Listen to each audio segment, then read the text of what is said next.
मुंबई की चौल से दुबई के महलों तक दाऊद इब्राहिम की कहानी। दोस्तों, जब भी हम किसी क्रिमिनल की बात करते हैं तो उसके अंजाम दिए गए हादसों और उसके हाथों मारे गए लोगों की बात करते हैं। उसके पीछे की छिपी कहानियों के बारे में हमें जानकारी सिर्फ किताबों या फिल्मों से ही मिल पाती है।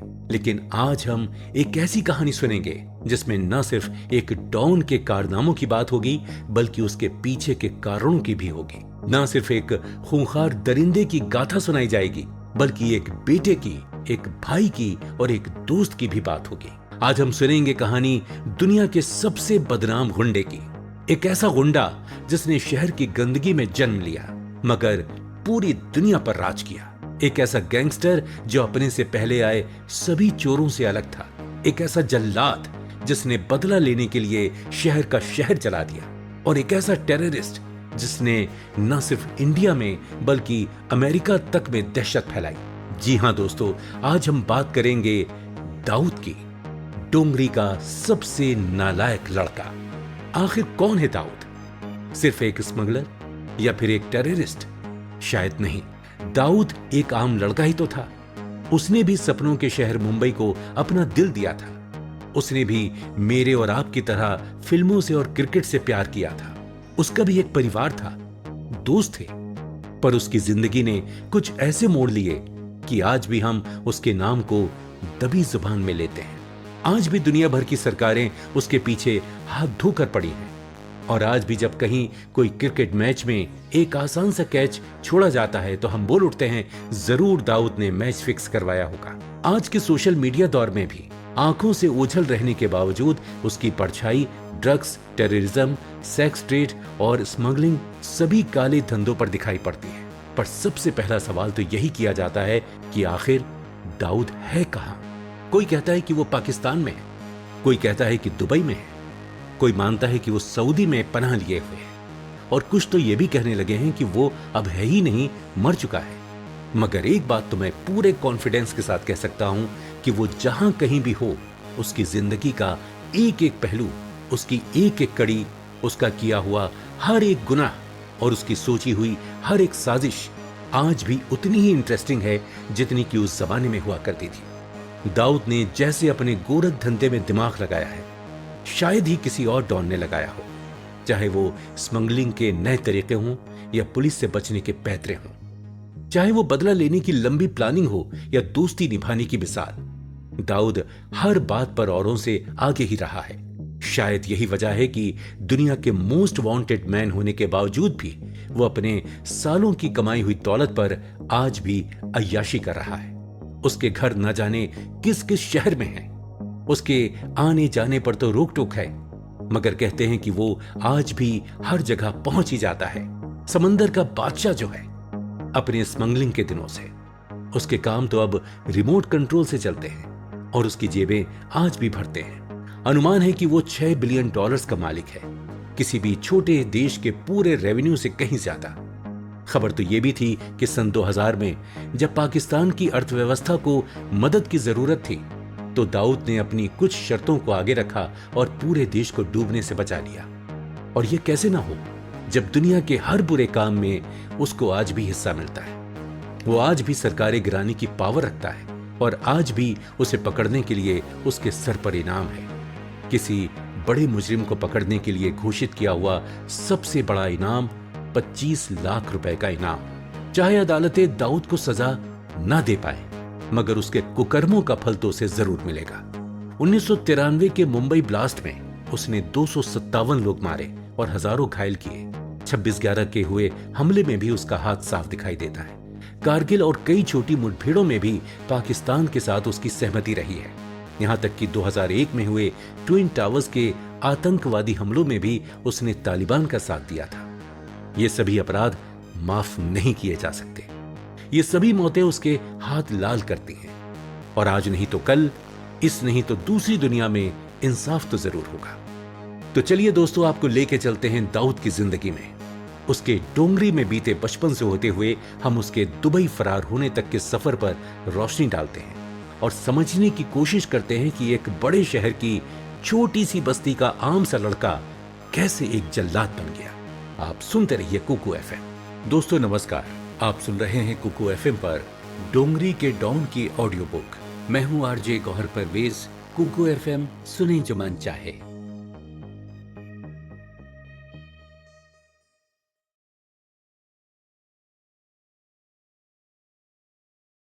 कौन बनाता है एक शहर? कौन देता है उसे एक यूनिक पहचान? उस शहर में रहने वाले लोग और बाहर से आकर उसे अपना बनाकर उसमें बसने वाले लोग। मुंबई शहर एक ऐतिहासिक शहर है, लेकिन क्या आप जानते हैं कि मुंबई एक शहर था ही नहीं। मुंबई दरअसल 7 छोटे छोटे टापू थे, 7 अलग अलग आइलैंड्स। अंग्रेजों ने यहां आकर इसका नक्शा ही बदल दिया। आबादी बढ़ी, अंग्रेजी हुकूमत ने अपनी पकड़ मजबूत की और ये 7 आइलैंड्स जोड़े जाने लगे। रेलवे लाइंस का इसमें एक बहुत बड़ा योगदान रहा है। जैसे ही ट्रेनों ने अपनी रफ्तार पकड़ी, वैसे ही मुंबई में कारोबार और व्यवसाय ने भी अपनी धाक जमाई। यहां हर तरीके का काम होने लगा, पैसा आने लगा, और इस सब के साथ साथ आने लगे भारत के हर कोने से लोग।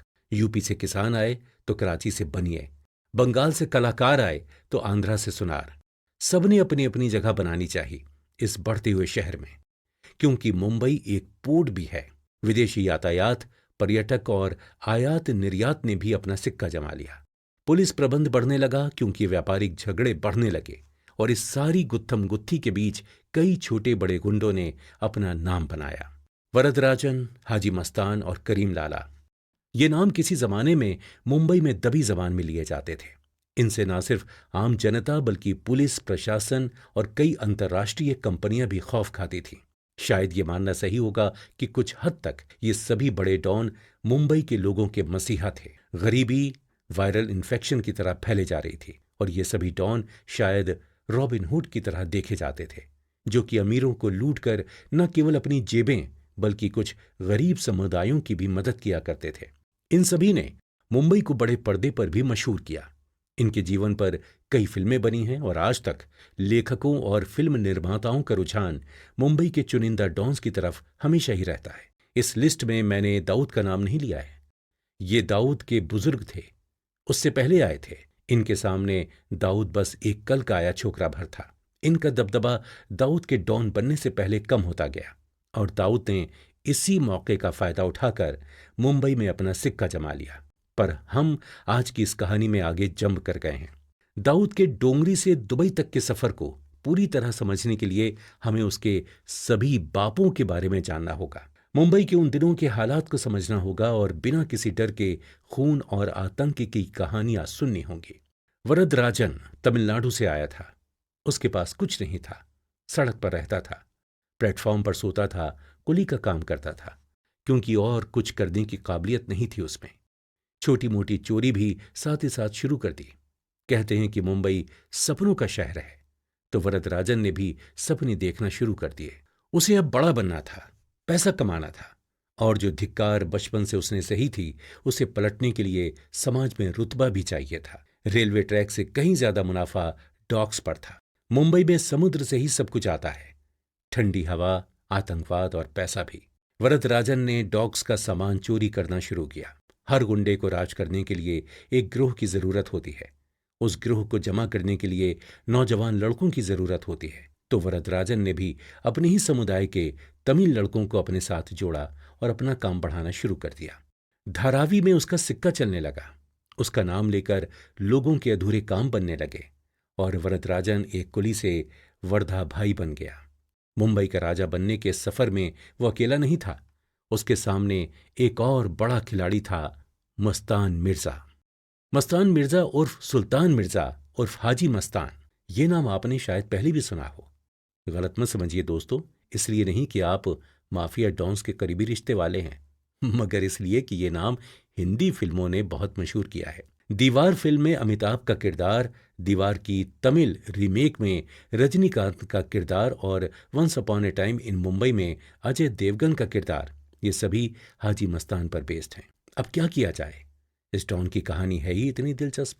हाजी मस्तान भी तमिलनाडु से आया था। वो भी अपने पिता के साथ ही आया था, और उसने भी मुंबई पर राज करने का सपना देखा था, जो कि किसी हद तक पूरा भी हुआ।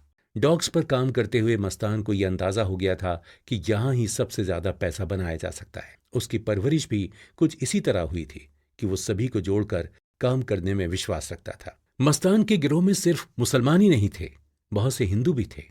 उसकी दोस्ती भी सिर्फ अपने साथी डॉन वरदराजन से ही नहीं थी, बल्कि उस जमाने के सभी बड़े पुलिस अफसरों और नेताओं से भी थी।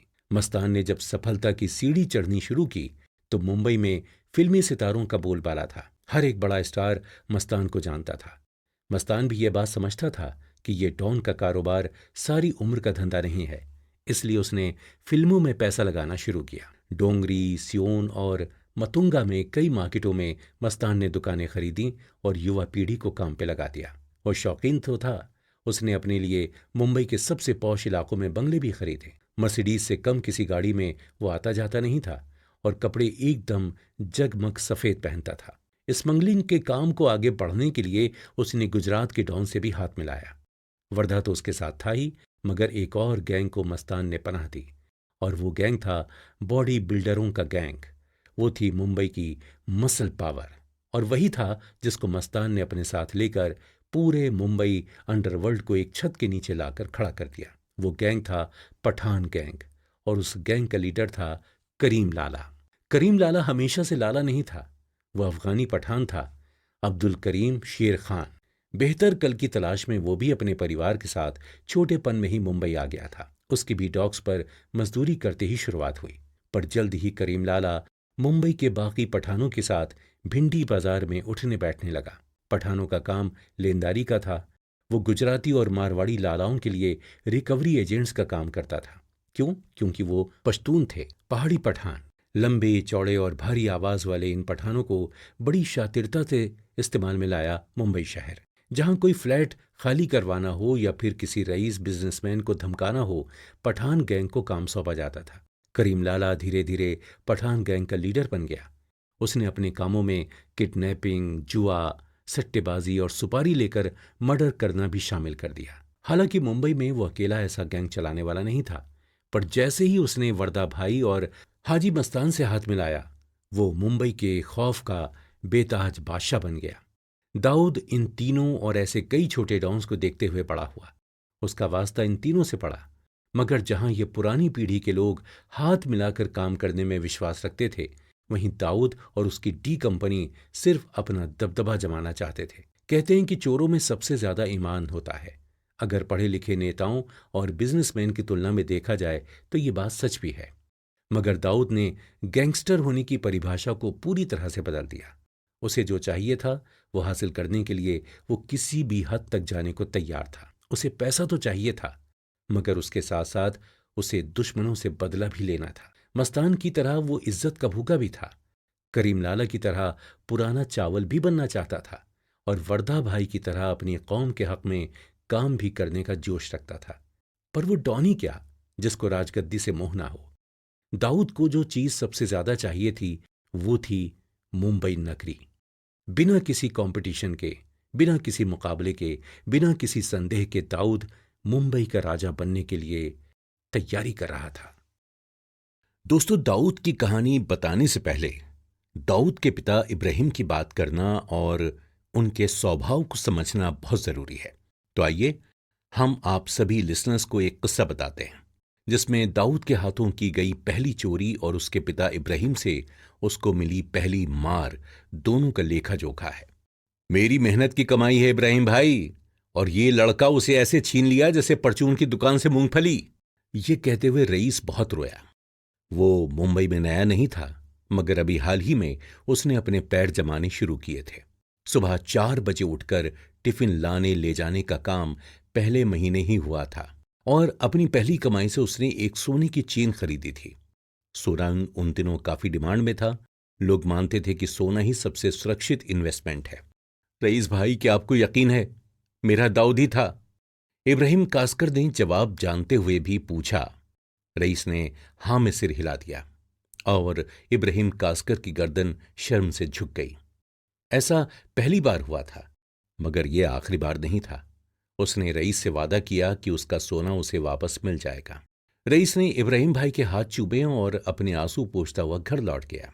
डोंगरी के इलाके में अगर कोई शराफत का सिर्फ चोगा नहीं पहनता था, बल्कि अपनी आत्मा तक शरीफ था, तो वो था इब्राहिम कास्कर, और उसकी जबान मानो पत्थर में खींची लकीर थी। इब्राहिम ने अपने लड़के दाऊद को फौरन बुलवा भेजा। दाऊद भी अपने पिता को बहुत मानता था, सो आ भी गया। बाप ने बेटे के बाएं गाल पर एक जोर का तमाचा मारा। दाऊद ने सर झुका लिया, मगर गुस्सा उसके अंदर उसका खून उबाल रहा था। ये सिखाया मैंने, इब्राहिम गरजा, और पूरे मोहल्ले को पता चल गया कि इब्राहिम का लड़का चोर है। चोरी चकारी सिर्फ शौक नहीं होता, उसके पीछे अक्सर कोई कारण होता है। दाऊद के पास भी अपने बाप के दिखाए नेकी के रास्ते को छोड़ गुंडागर्दी के रास्ते पर चलने के कई कारण थे, मगर अनजाने ही सही उसका सबसे बड़ा कारण बना उसका पिता इब्राहिम कासकर।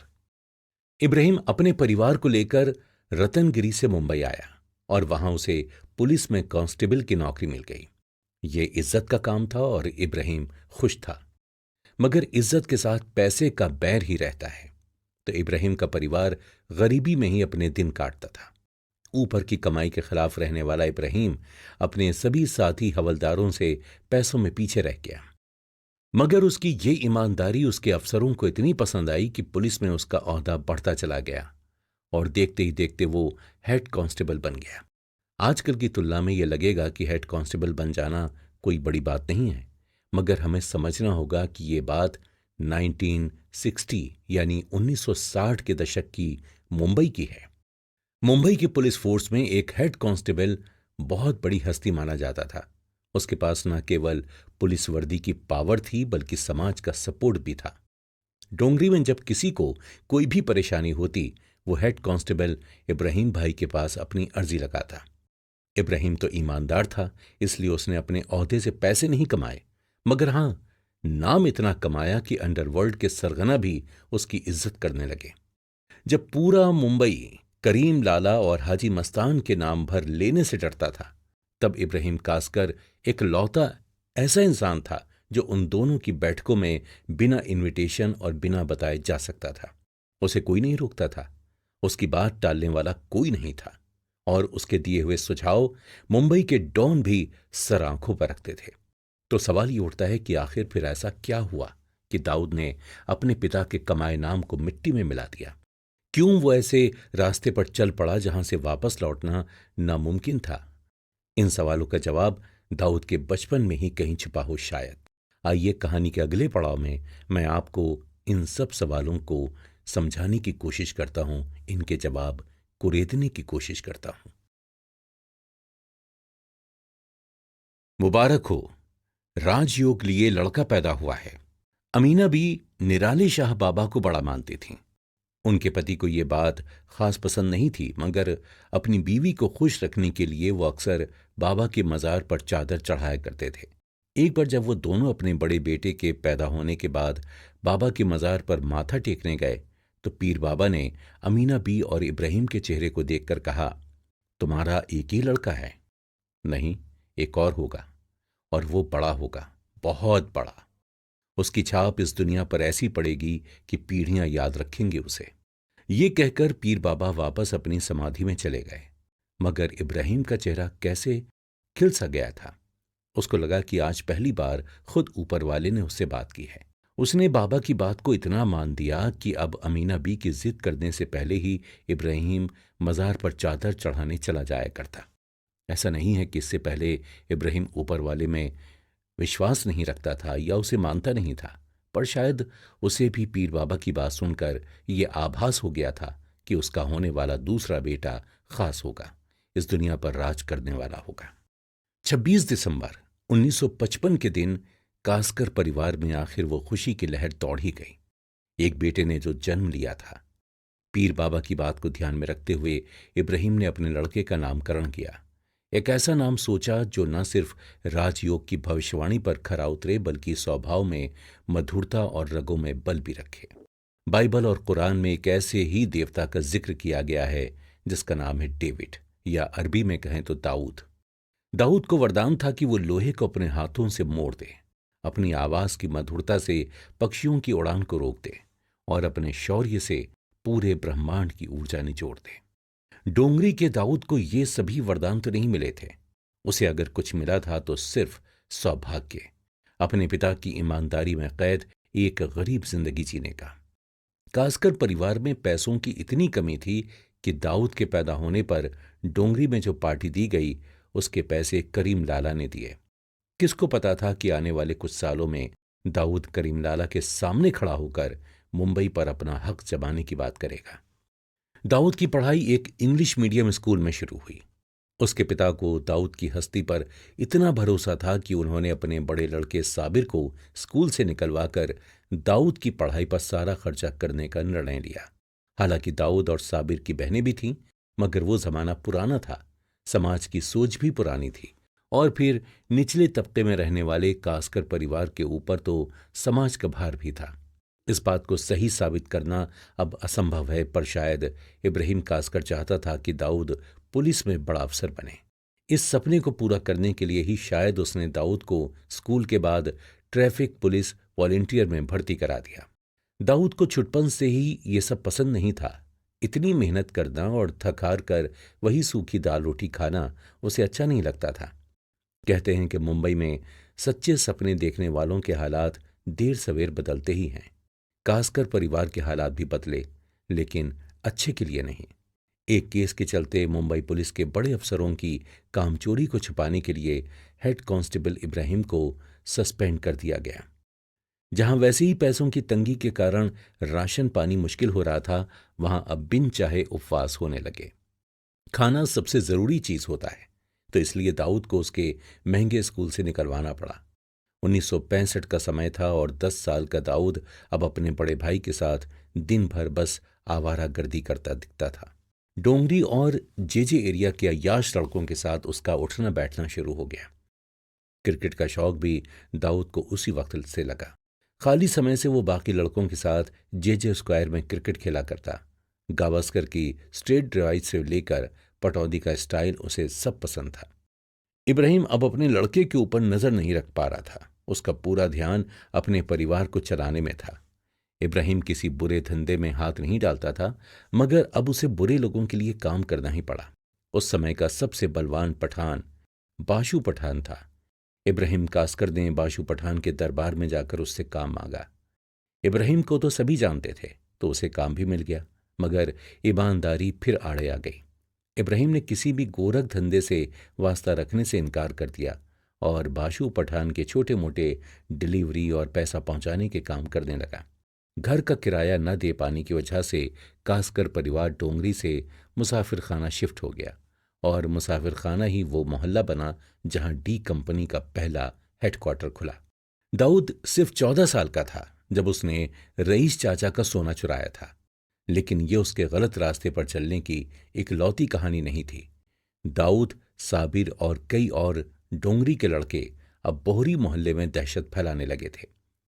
ज्यादा बड़ा अभी कुछ नहीं करते थे, मगर हाँ, चेन चुराना, पॉकेट मारना, छोटी चोरियां और धमका कर पैसे वसूलना, यही सबसे दाऊद के गैंग की कमाई होती थी। जब इब्राहिम कास्कर का सस्पेंशन उठा तो उसका क्राइम ब्रांच में तबादला कर दिया गया। अब तो इब्राहिम के पास उतना भी समय नहीं था कि दाऊद को डांट फटकार सके। शायद इब्राहिम ने अब पीर बाबा की बंधाई हुई उम्मीद छोड़ दी थी, पर दाऊद ने वो उम्मीद अभी पकड़ी ही थी। वो तंग आ चुका था गरीबी की इस दुनिया से। उसे अपने भाई बहनों से बहुत प्यार था, और वो चाहता था कि उन सबको दुनिया की हर चीज मिले, हर ऐशो आराम मिले, और उसके लिए वो कुछ भी करने को तैयार था। जैसे ही इब्राहिम ने घर से मुंह मोड़ा, दाऊद ने बागडोर संभाल ली। अभी 20 का भी नहीं हुआ था, लेकिन दाऊद अपने घर के हर बड़े फैसले लेने लगा। किस रिश्तेदार की शादी में कितना देना है, किस दिन दावत रखनी है, किस किस को उसमें बुलाना है और किससे दूरी बनानी है, ये सब कुछ अब दाऊद ही तय करता था। साबिर, जो कि दाऊद से उम्र में बड़ा था, उसके ऑर्डर के बिना पत्ता भी नहीं हिलता था, और इस बात से उसे कोई परेशानी भी नहीं थी। दोनों भाइयों में एक दूसरे के लिए बहुत इज्जत थी। दाऊद और साबिर का गैंग अब मुसाफिर खाना से बाहर डोंगरी, सियोन, कोलीवाड़ा और नागपाड़ा तक अपना धंधा बढ़ा रहा था। इसमें भी जाने अनजाने इब्राहिम कास्कर ने दाऊद का साथ दिया, क्योंकि इब्राहिम का नाम अब भी रत्नागिरी में मशहूर था। वहां के गांव से कई मुसलमान लड़के जब भी मुंबई आते तो इब्राहिम चाचा को सलाम करने जरूर आते थे। इब्राहिम भी उन बच्चों की मदद करता। किसी को कोई खोली दिलवाता तो किसी की नौकरी के लिए सिफारिश लगवाता। मगर इन नए लड़कों के आने से सबसे ज्यादा फायदा दाऊद को ही हुआ। वो बिना किसी शोर शराबे के इन नए लड़कों को अपने गिरोह में शामिल करता गया। क्योंकि ये मुंबई में नए थे, दाऊद की बातों से और उसके स्वभाव से काफी प्रभावित होते थे। उन्हें जरूर ये लगता होगा कि इब्राहिम चाचा का लड़का दाऊद उनका मसीहा है, और मुंबई में उनकी जिंदगी बेहतर बनाने का इससे अच्छा मौका क्या ही मिलेगा कि दाऊद भाई के साथ काम कर पाएं। इस नए उभरते गैंग ने लेकिन शुरुआत तो छोटी ही की थी। उनका एक बहुत ही फेमस चोरी का तरीका था घड़ियों की अदला बदली। भिंडी बाजार की कुछ दुकानों में ये नए लड़के काम पर लग गए थे। उन दुकानों में हर तरीके का चोरी का और कस्टम में जब्त हुआ सामान बिका करता था। जो लड़के बात करने में तेज थे, वो ग्राहक को भांप कर उसे अपने जाल में फंसाते थे। सड़क पर चलते किसी सेठ को एक महंगी स्विस वॉच दिखाते थे। उसको ललचाते थे कि इतने कम दाम में इतनी नायाब घड़ी कहीं और नहीं मिल सकती। सेठ भी लालच में आ ही जाते थे। ये याद रखने वाली बात है कि हम 1970 के आसपास की घटनाएं सुन रहे हैं। उस जमाने में इंपोर्टेड चीजों का और खास करके इंपोर्टेड घड़ियों का बहुत जोर था। लोगों को बड़ा शौक था। जिस भी पैसे वाले के पास इंपोर्टेड घड़ी होती, उसका रुतबा औरों से कहीं ऊपर होता। तो जब सेठ घड़ी खरीदने को राजी हो जाते तो लड़के उन्हें दुकान के अंदर ले जाते। वहां चाय पानी का ढोंग चलता और उस नायाब घड़ी को पैक किया जाता। जब सेठ पैसे देकर चमकदार पैकिंग में घड़ी ले जाते और घर जाकर खोलते तो डिब्बे में पत्थर का टुकड़ा या कोई टूटी पुरानी घड़ी पाते। ये खेल दाऊद के गैंग ने कुछ साल खेला। इससे कमाई अच्छी होती थी और नौजवानों को स्टाइल में रहने का मौका भी मिलता था। पुलिस रिकॉर्ड्स में है कि कई बार इस ग्रोह को पकड़ने के लिए कंप्लेंट्स की गईं। पुलिस ने भी अपनी पूरी कोशिश की, मगर इन लड़कों का गिरोह इतना मजबूत था कि जैसे ही भनक पड़ती कि पुलिस की रेड पड़ने वाली है, वो अपना सारा सामान बटोर कर अपने अपने गांव भाग जाते और कुछ दिन वहीं रहते। मामला ठंडा होने पर वो सब वापस आ जाते और जहां से छोड़ा था वहीं से काम शुरू कर देते। अगर कोई पकड़ा भी जाता तो वो कभी अपना मुंह नहीं खोलता। ये ठगी और इसके साथ मिले लड़कों के भरोसे को देखकर दाऊद को बहुत कॉन्फिडेंस मिला।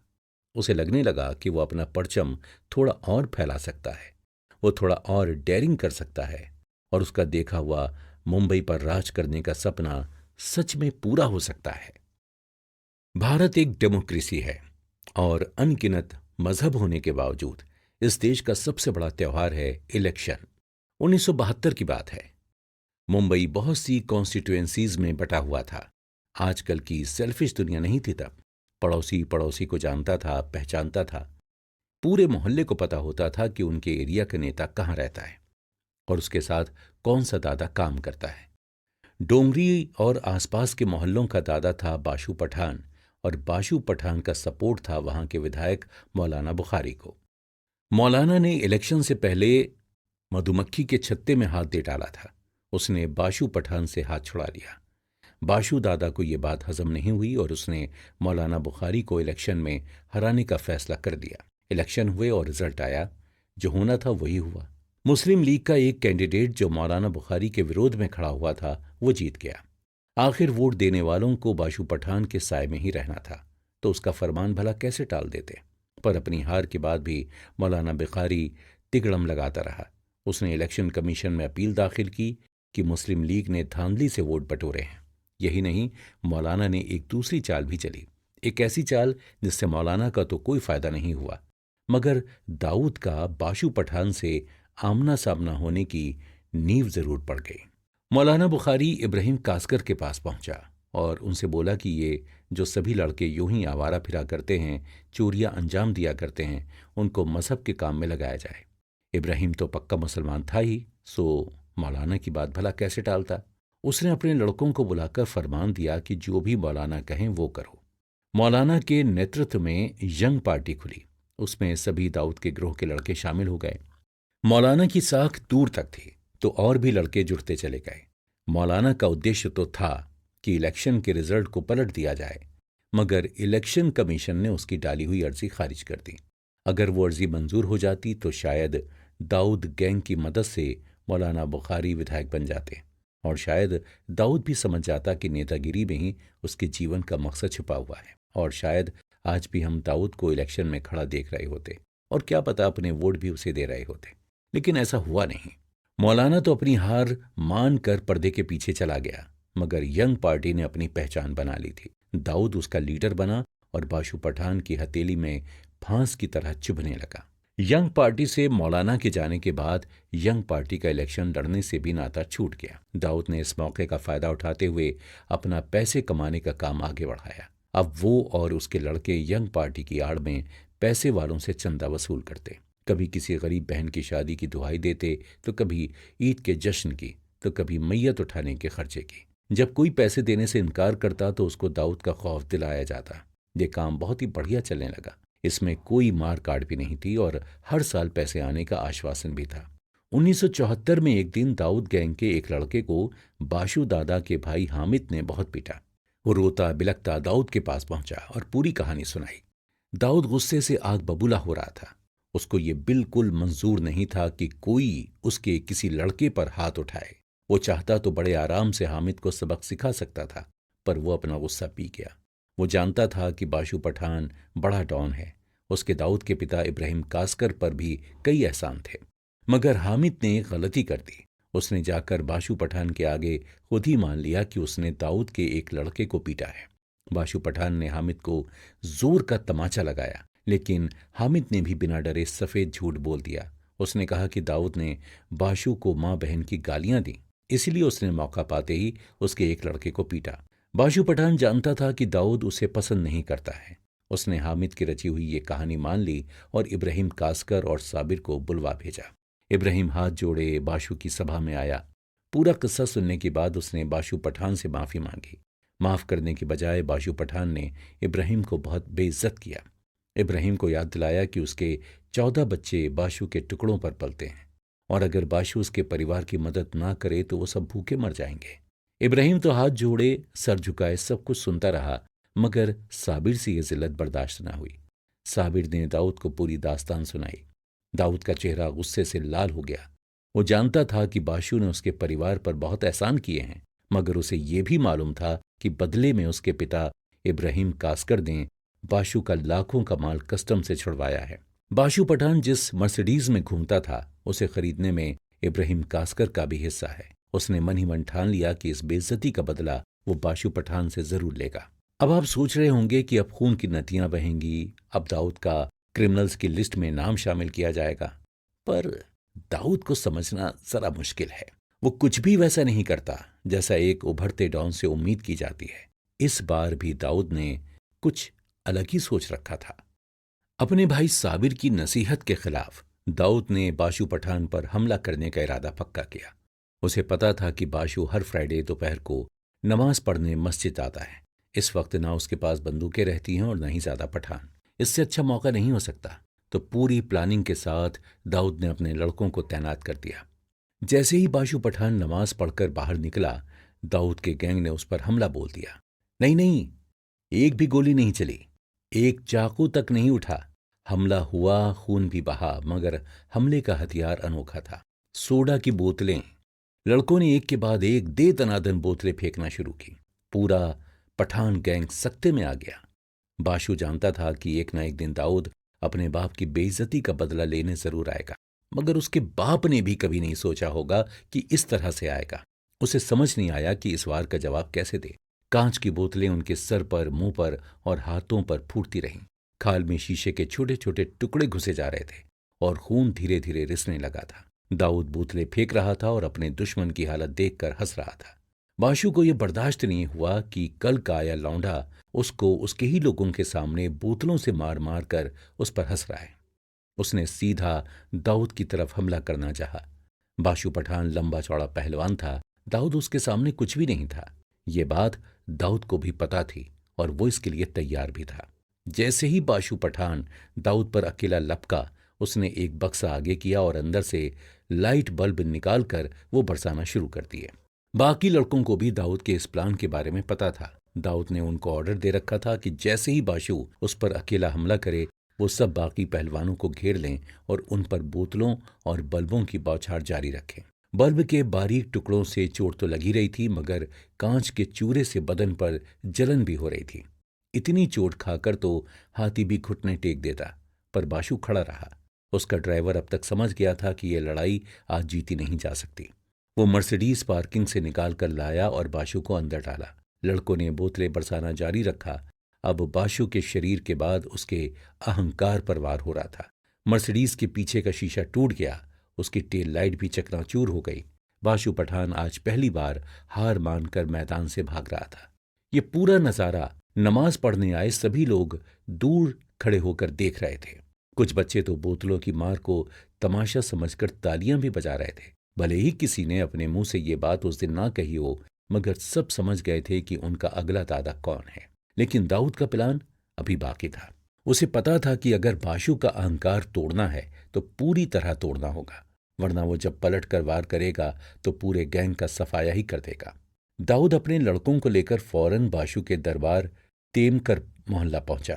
वहां भी सन्नाटा छाया हुआ था। सभी पठान बाशु दादा के पास गए हुए थे, लेकिन पूरे मोहल्ले के लोग अपने घरों में नमाज पढ़कर आ चुके थे। दाऊद ने हाकी उठाई और दरबार को तहस नहस करना शुरू किया। एक एक बार उसके पिता को दी गई एक एक गाली का बदला ले रहा था। पूरा मोहल्ला, जिसने उस दिन इब्राहिम कास्कर का झुका हुआ सर देखा था, आज बाशु की टूटी हुई रीढ़ की हड्डी देख रहा था और साथ ही साथ देख रहा था बाशु को ललकारने वाले आदमी का गुस्सा।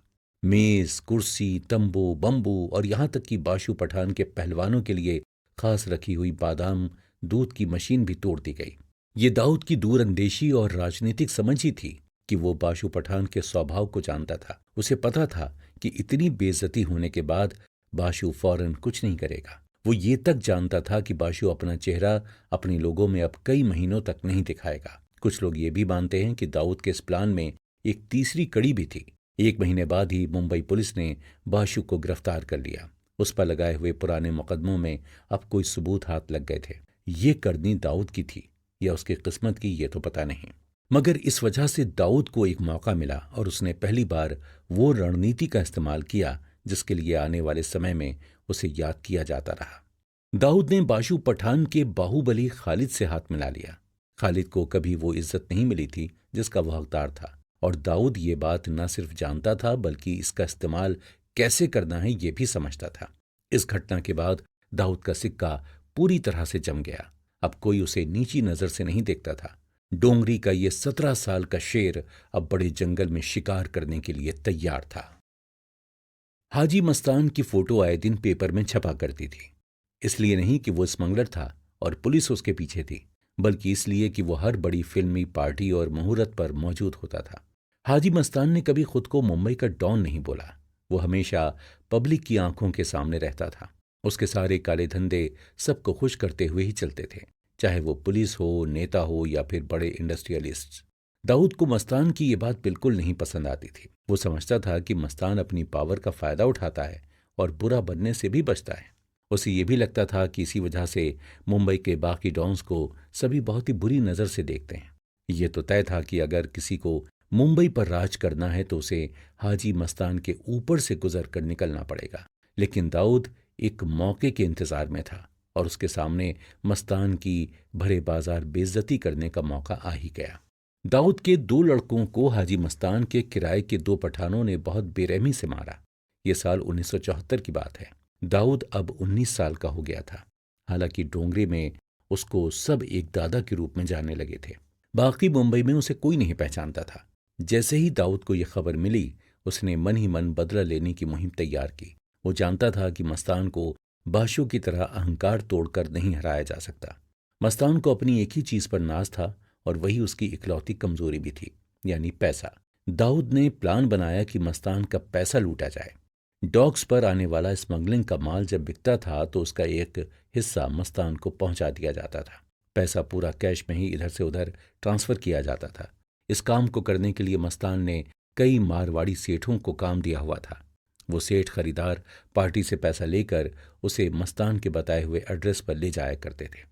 अंडरवर्ल्ड में ये भी खबर थी कि ये मारवाड़ी सेठ एकदम बुद्धू किस्म के लोग हैं, जो पैसा अकेले ही बिना किसी मुस्टंडे को साथ लिए लाया ले जाया करते हैं। दिसंबर के एक दिन दाऊद के अपने मुस्टंडे सैयद सुल्तान को एक टिप मिली। उसे पता चला कि मस्तान के रुपए लेकर एक सेठ मस्जिद बंदर से मस्तान के घर जाएगा।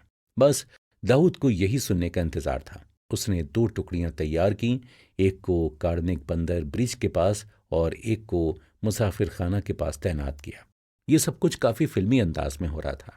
दाऊद का गैंग भले ही अपनी ऊंचाइयां छूने की तरफ बढ़ रहा था, मगर अब भी उस युवा गैंग को काम से ज्यादा स्टाइल ने प्रभावित कर रखा था।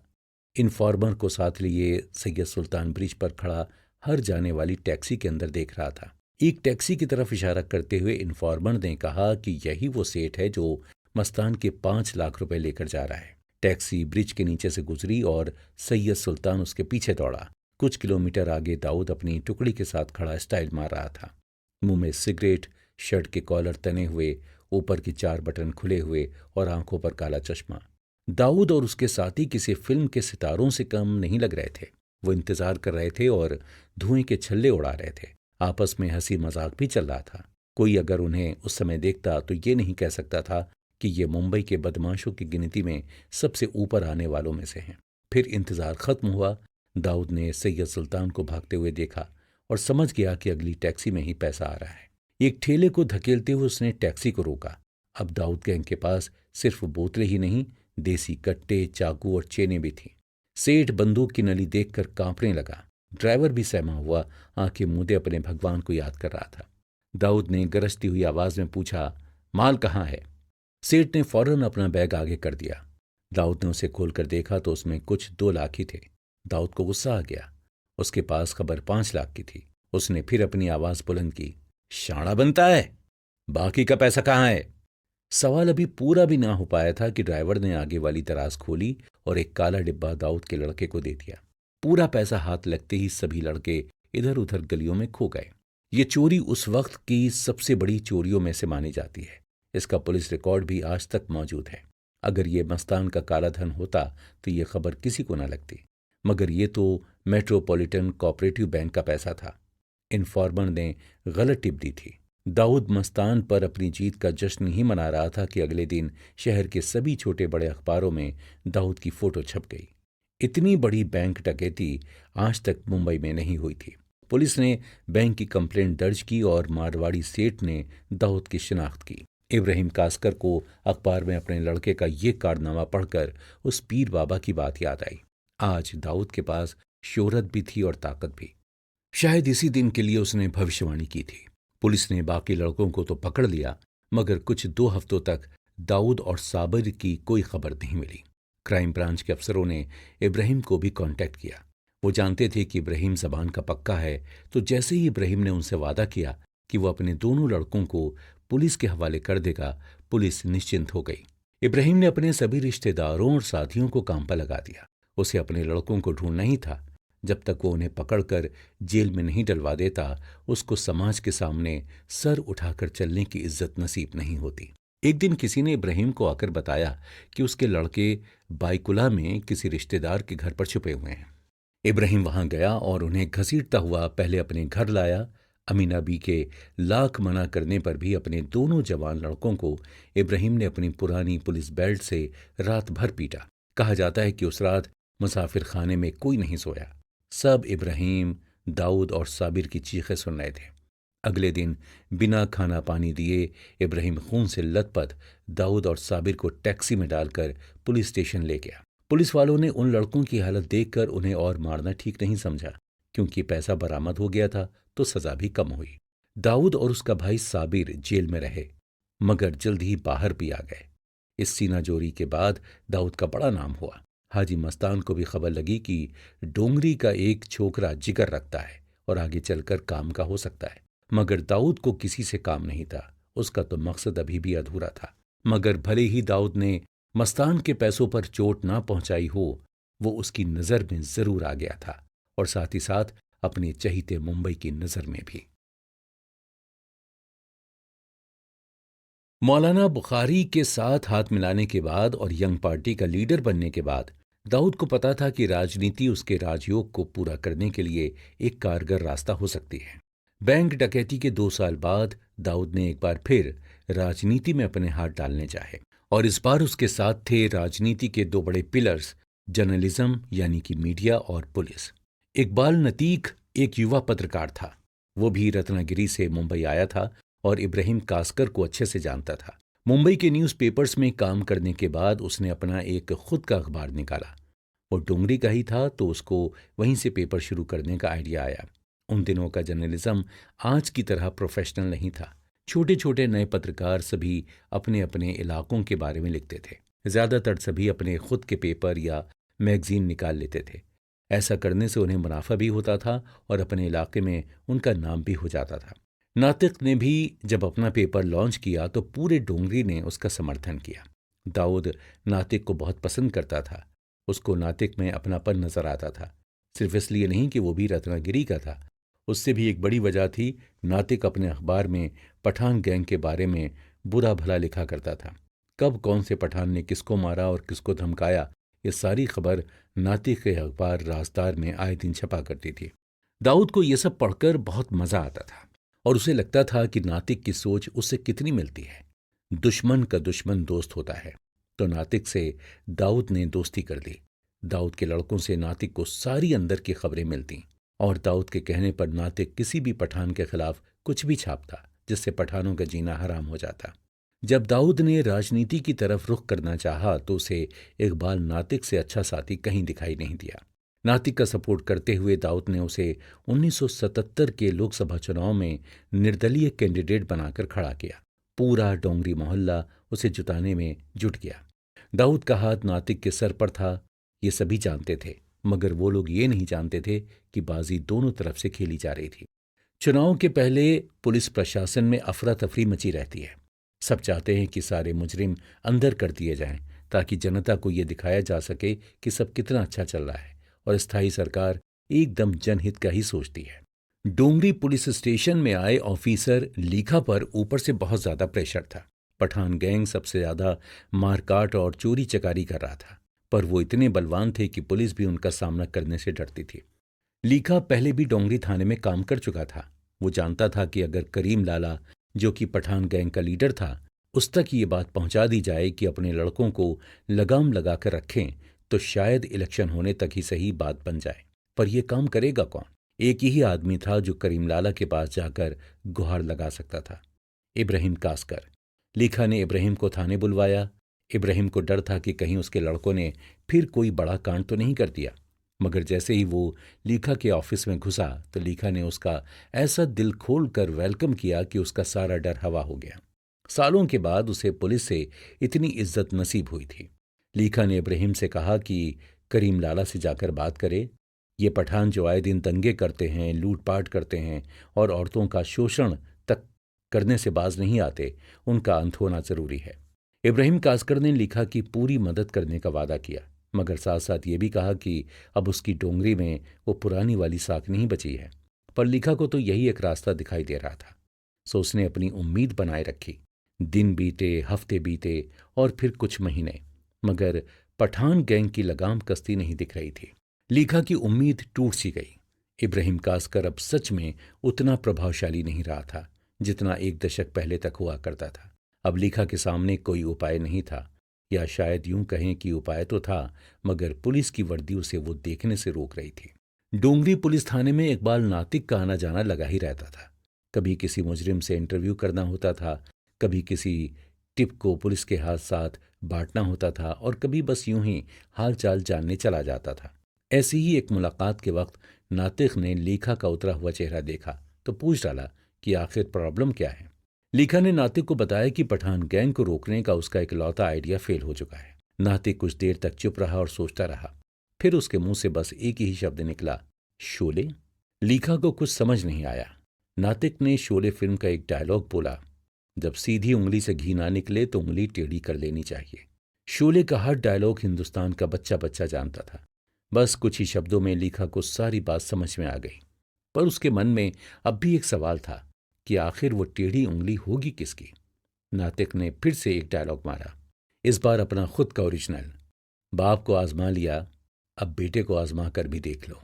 दाऊद ने नातिक को राजनीति में उतारा और लीखा ने दाऊद को इस्तेमाल कर अपना काम निकाला। Underworld, police